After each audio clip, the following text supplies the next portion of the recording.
Hello बच्चों। तो आज हम पढ़ेंगे गति का ग्राफीय प्रदर्शन। मतलब ग्राफ में हम किस तरह से गति को दिखाएंगे। ठीक है, तो हमने इस चैप्टर में ऑलरेडी पढ़ा हुआ है कि गति दो तरह की होती है।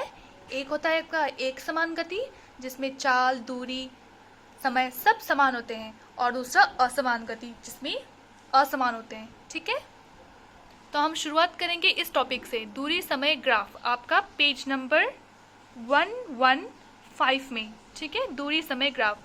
इसमें देखो दूरी दिया हुआ है, समय दिया हुआ है, हमें क्या निकालना है, इसमें चाल दिखाना होगा। मैंने आपको पहले ही बता चुका है।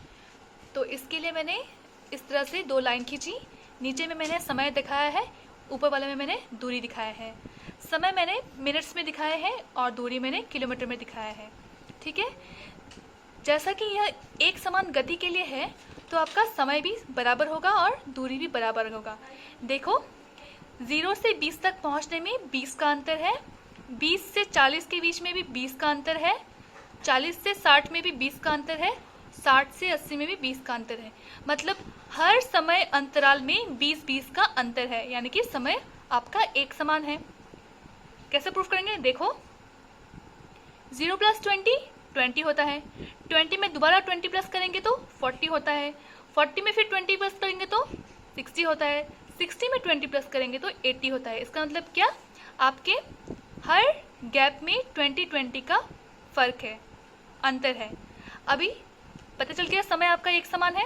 अब दूरी देखते हैं, यहाँ से यहाँ तक का 10 किलोमीटर का दूरी है, यहाँ से यहाँ तक भी 10 का फर्क है ना। 10 किलोमीटर फिर चढ़ा तो 20 तक चला, यहाँ से यहाँ तक भी 10 किलोमीटर का फर्क है, यहाँ से यहाँ तक भी 10 किलोमीटर का फर्क है, यहाँ से यहाँ तक भी 10 किलोमीटर का फर्क है।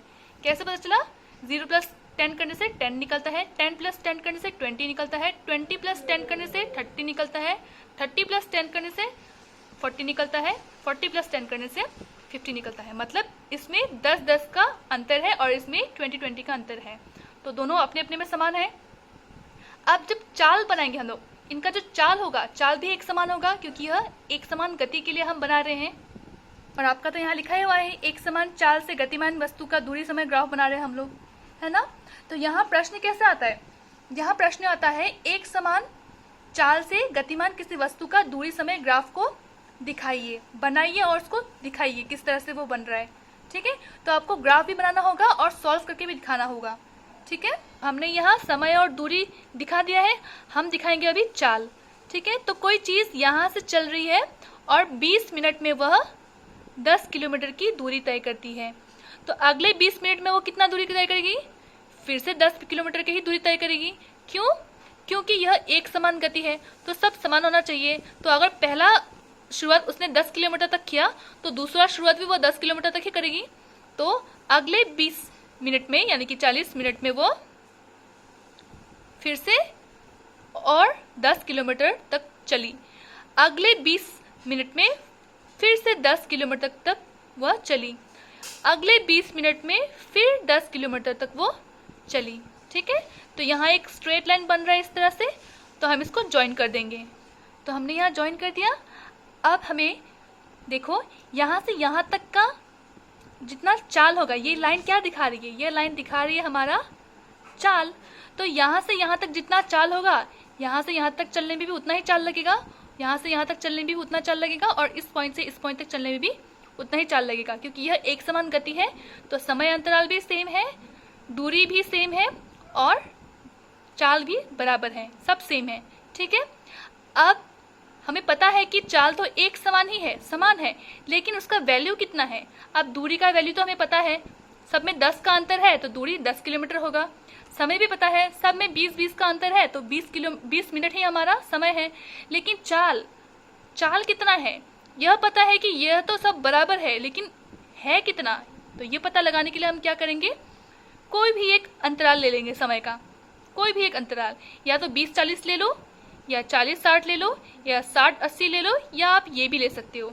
तो मैंने 40-60 लिया है अपने हिसाब से, ताकि ग्राफ मेरा थोड़ा साफ बने। ठीक है, तो देखो 40 मिनट में उसने कितनी दूरी तय की है, 40 मिनट में उसने 20 किलोमीटर दूरी तय की है, तो इसको हम ज्वाइन कर देंगे।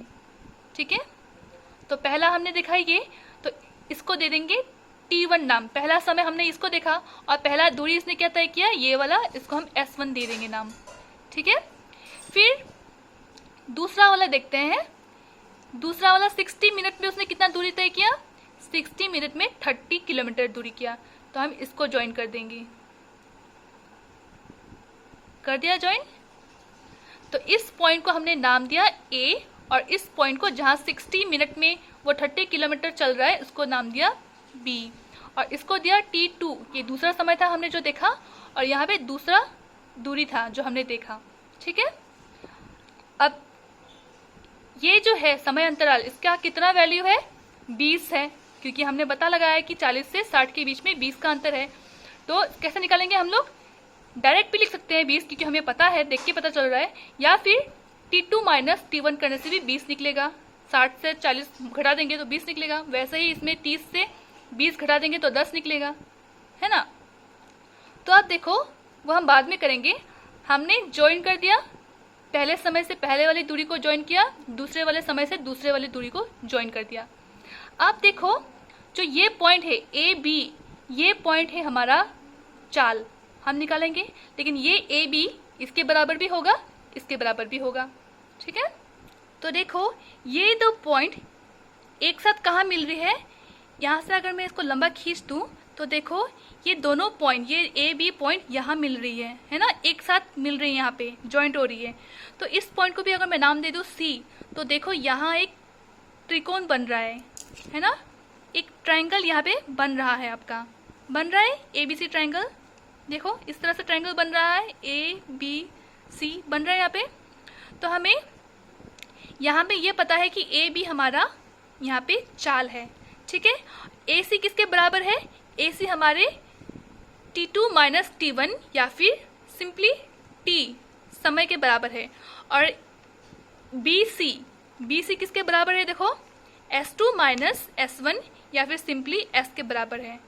तो हम इसको कैसे लिखेंगे, देखो हमें अगर पता लगाना है V, हमें निकालना है V, तो V का फॉर्मूला क्या होता है, V का फॉर्मूला होता है आपका S डिवाइडेड बाई T। तो यहाँ S क्या है, देखो दो समय है, तो S2 माइनस S1 लिखेंगे। मतलब हमें तो एक समय चाहिए, तो हम इस दूरी का, हमें तो एक दूरी चाहिए ना, तो 2S चाहिए हमें, 2S से 1S निकालना है हमें। तो इसका हमें क्या निकालना है, अंतर निकालना है, क्योंकि हमें 1S चाहिए। तो S2 माइनस S1 करने से उसका बीच का अंतर निकल जाएगा। वैसे ही T 2 है, समय 2 है। अब समय का भी, इस समय अंतराल का भी हमें अंतर निकालना है, तो T2 माइनस T1 करेंगे तो बीच का अंतर निकल जाएगा, है ना। तो अभी देखो हमारा S1 S2 किसके बराबर है, हमारा S1 S2 इस वाले लाइन के बराबर है BC। तो हम S1 के जगह, S2 माइनस S1 के जगह में BC भी लिख सकते हैं। और T2 माइनस T1 किसके बराबर है, देखो यह बराबर है AC के, तो हम यहाँ पे AC भी लिख सकते हैं, है ना, लिख सकते हैं हम। उसके बाद देखो, उसके बाद यहाँ पे देखो S2 माइनस S1, यहाँ पे हम वैल्यू पुट करेंगे। तो S2 का वैल्यू कितना था, S2 का वैल्यू था 30 माइनस S1 का वैल्यू कितना था 20। वैसे ही इसका भी वैल्यू लिख दिया हमने, लिखा।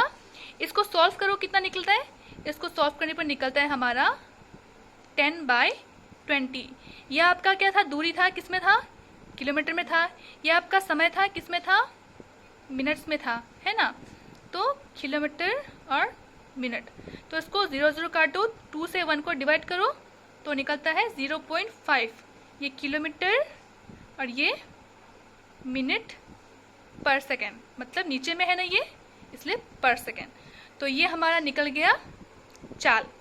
ठीक है, तो आपको ये ग्राफ बनाना होगा और इतना सा सम करना है। अब आपको शायद समझ में आ गया होगा ये। ठीक है, अभी भी समझ में नहीं आया तो आप मुझे कांटेक्ट कर सकते हैं।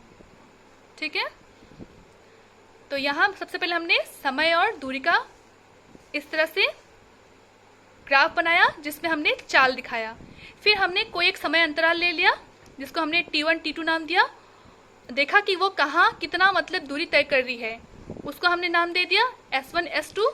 अब यहाँ पे अगर हम देखें तो ये दो पॉइंट यहाँ जॉइंट होती है, जिसको हमने C नाम दिया, और यहाँ एक ट्राइंगल बन रहा है ना। अब हमें V निकालना है। V का फॉर्मूला हमें पता है S/T। अब यहाँ तो दो S है, तो हमें तो अंतर चाहिए, दोनों S का अंतर चाहिए, तो हम निकालेंगे S2 माइनस S1। वैसे ही T का भी अंतर चाहिए हमें, तो T2 minus T1। Value put करने से हमारा ये आंसर निकल रहा है। ठीक है, तो यहाँ तक आपका यह खत्म।